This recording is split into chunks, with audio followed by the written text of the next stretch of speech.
Magandang araw sa lahat, welcome po ulit dito sa atin channel ang Biyahe y Komida. Maraming salamat sa lahat ng nag-subscribe, indeed. Punta tayo sa atin topic, August 17, 2025. Andres Mulak, tinilian ng husto sa Vivar Kada FanCon. Napakainit ng pagtanggap ng kanyang mga tagahanga kay Andres. Inilunsad si Aga Mulak noong 1984 bilang isa sa mga bida ng pelikulang Bagets ng Viva Films, at makalipas ang 40 taon, ang kanyang anak na si Andres naman ang ipinakilala sa sitcom nilang The Purse Family ng Studio Viva. Si Aga ang nangunguna noon na mati ni Idol at makaraan ang 4 na dekada, sinusundan ni Andres ang kanyang mga yapak. Dumagundong ang Araneta Coliseum dahil sa malakas na tilian at palakpakan ng mga tagahanga ni Andres nang umakyat ito sa entablado sa highly successful FanCon at Grand Concert ng Vivar Kada na naganap noong Biyernes, August 15, 2025. Ang napakainit na pagtanggap kay Andres ng kanyang mga taga-suporta ang pruweba na isa siya sa pinakasikat ngayon na mati ni Idol. Matibay na patunay rin ang tagumpay ng kanyang unang youth-oriented series na pinagbidahan, ang Mutya ng Section E. Lalong umalangangaw ang malakas na hiyawan sa loob ng Araneta Coliseum ng ibalita ni na Andres at Ashtain Olvega na simula sa November 21, 2025, mapapanood na ang bukto ng Mutya ng Section E.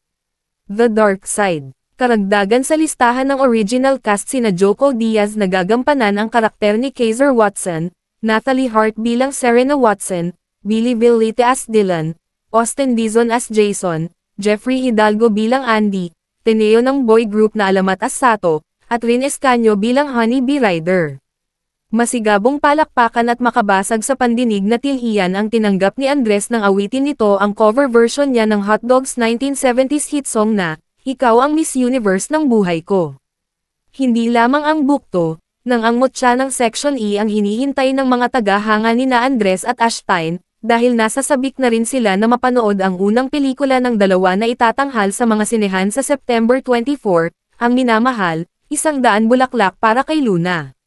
Napanood na namin ang ilan sa mga eksena ng Minamahal at matutuwa ang mga tagahanga ni na Andres at Ashtain dahil sa kanilang mahusay na pagganap. Para sa Cabinet Files, isa ito sa mga dahilan kung bakit karapat-dapat sila sa kasikatan at paghanga na tinatamasa nila sa kasalukuyan.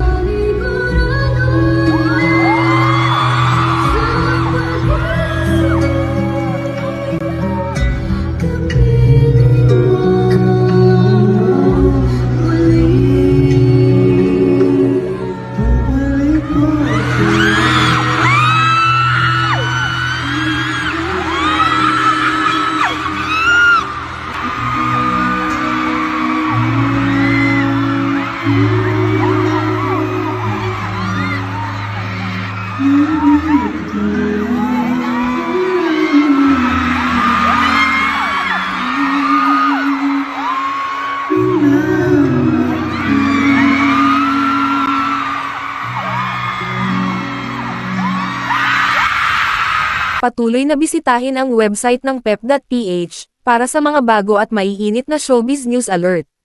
At yan ang ating latest showbiz chika update for today. Huwag kalimutan mag-subscribe, click the notification bell for more showbiz chika updates, like and share the video at suportahan po ang ating Facebook page. Maraming salamat sa lahat ng nag-subscribe indeed. Magandang buhay sa lahat, adios!